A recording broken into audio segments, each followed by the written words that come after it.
Very interesting one there from Finn. Well, just after Kent Tonight this evening, we'll have another episode of the Kent Film Club. So before we go, I'm joined by our resident film expert and host of the show, Chris Deacy.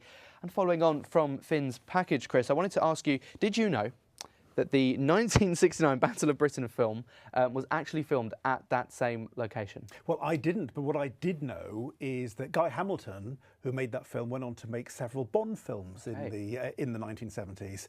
And also, because we're talking about 1940 and Dunkirk, I saw Dunkirk in Herne Bay exactly 7 years ago. So there's that whole Kent connection. That shocks me. I mean, I love the Dunkirk film. I think I'm a huge Christopher Nolan fan, but the Dunkirk film, that was an epic, wasn't it? I love the way that he played with time in that film, and of course it did have its moments in the sky as well during the film as well. But 7 years ago, that really does shock me. It surprises you sometimes how long some of these big films that make such an impact go by so quickly. Yeah, it's that whole verisimilitude thing, but also, of course, so this was 2017, and you've got, I mean, since then, the whole spate of films that have dealt with the Second World War from the perspective of characters. The Michael Caine film with Glenda Jackson that came out a year ago. Very interesting the way that it sort of gives a very human dimension to the war films. For me, that's the more relatable aspect. I mean, I had grandparents who met during the Second World War, but watching those films that sort of make generations today who don't know the ins and outs of the, Dunkirk, Battle of Britain, both 1940. I don't claim to be an expert on the ins and outs of that, but also the personal story is one that transcends time. And I think there's so many different stories, as you say, that you can tell from these wars, and yeah, as you say, it keeps it kind of in the collective memory.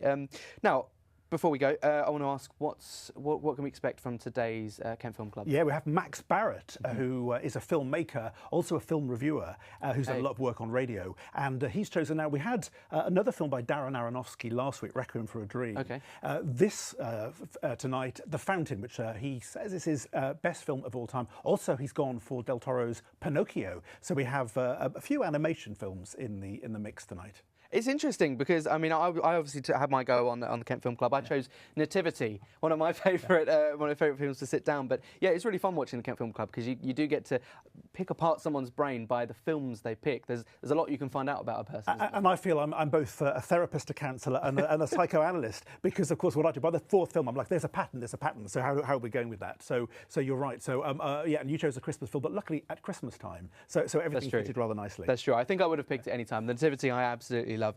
Chris, are there any films you're watching at the moment? Yes, some brilliant films, including Babes, which is coming out soon. I actually saw The Wizard of Oz in an open-air screening yesterday, which, again, of course, a film that people often associate with Christmas. Huge mythological work.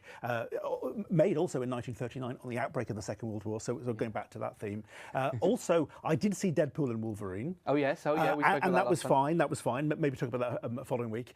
Also, really impressed as well with the film called Kneecap, a Northern Ireland film, which is like a post-Troubles interrogation of issues around citizenship. Well, we'll keep my eye out for that one. Thank you very much, Chris. We'll see you after the break. That is it from us. We'll be back same time tomorrow.